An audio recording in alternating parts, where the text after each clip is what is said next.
New Zealand Commissioner of Police. Is it the hardest job in the country? It sure as hell looks like it sometimes.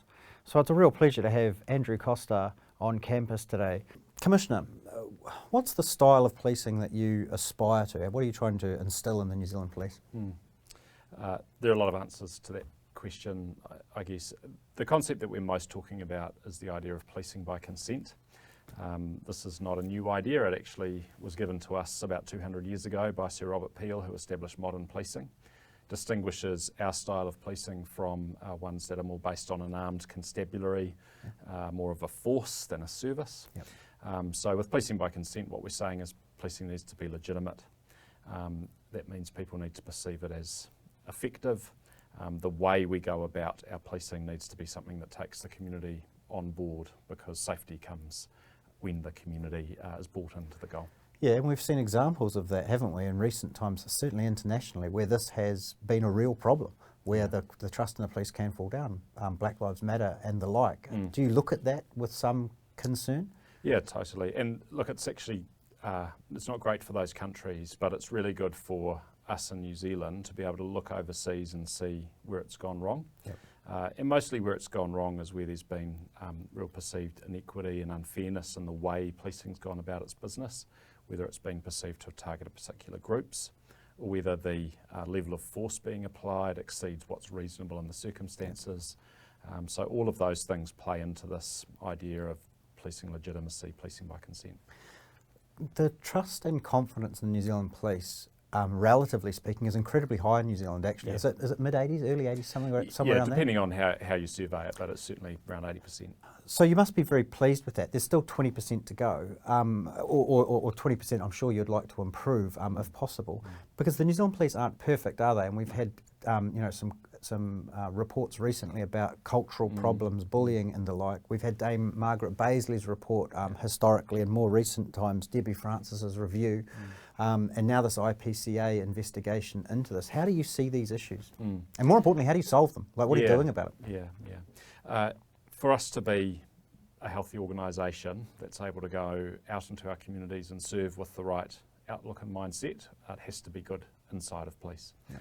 We're a fundamentally different organisation from the one I joined 25 years ago, so it's important to say we're on a journey here. And what the most recent IPCA report found was that most of our workplaces are in good shape, but we have pockets of behaviour that we need to address.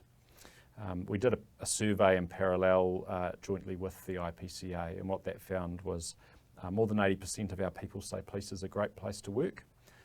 But then on the other side, 1 in 4 had experienced at least an isolated incident of bullying or harassment in the previous 12 months. So that's far too high, and there's no place for that in the organisation. Most of this turns around leadership. You know, leaders create. So what do you do? What do you do? Well, leaders create the tough, environment in which our people operate, and we need to see that as our job. Norms keep changing in terms of what's accepted in leadership, and so the expectations of our people coming in now are different. Yep. What we do is we set an expectation on our leaders to pay attention not just to what it is we're working on, but actually how are our people going in that space, and is it a place where people feel valued, able to bring their best? There's been a lot of concern around the place, hasn't there, about rising gang tensions? I mean, we've had some public shootings and things that the public has a right to be concerned about. You have launched a really significant operation, Tauwhero. Can you tell us about that? Yeah. So we have seen an escalation in tension, and that appears to be largely around new groups coming onto the scene, creating patch or territory sort of battles. That has been playing out in terms of violence, including involving firearms. Naturally, people are scared. Our people don't feel safe when they're engaging with that. Operation Tauwhero is about working to disrupt the activity of groups who decide to use violence to solve their issues. And so there's an enforcement aspect to this, which is about, if you do that, you'll have our full attention. At the other end, making sure that when we address crime problems in communities, that communities have been strengthened to be more resilient to those problems in the future. And that's a work with our partners in communities, with iwi and with other sector agencies. So that you've got a strong enforcement, but there's something else going on as well. So it's an and rather than an or, obviously. Absolutely. It is our job to enforce the law and to hold offenders for serious crimes to account, and we will continue to do that. It's just if we only do that and don't address the conditions that allowed the problem to thrive in the first place, we'll be back to where we started very quickly. You told students and faculty today about an example in co-roll about how this actually works, right? Because some people might think, well, what does this actually mean in reality?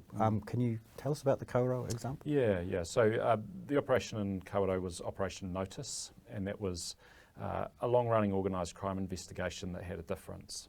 And the difference really was, rather than terminating that operation without anyone else knowing about it, arresting and charging everybody who was identified in the course of it and leaving town again, we worked with partners there, social sector, with iwi, community leaders, to try and have a more holistic response, that when we terminated our operation, there were agencies ready to come in on the back of it to work with those who had drug problems, to make sure that the tamariki in the homes that were affected had an appropriate response. And it was an effort to try and strengthen the community. An analogy that I think about is you wouldn't have surgery on an injury without also having some physio to regain normal use afterwards. And that to me is the concept we're applying here. Some heat has been brought onto this approach. How confident are you that this is the way forward? What we've done for the last 50 years hasn't fundamentally shifted the gang problem. And so we need to be able to respond with enforcement, but it has to be more than that. And police has a leadership role to play, not to deliver the holistic wraparound, but to work with others to make sure that it occurs.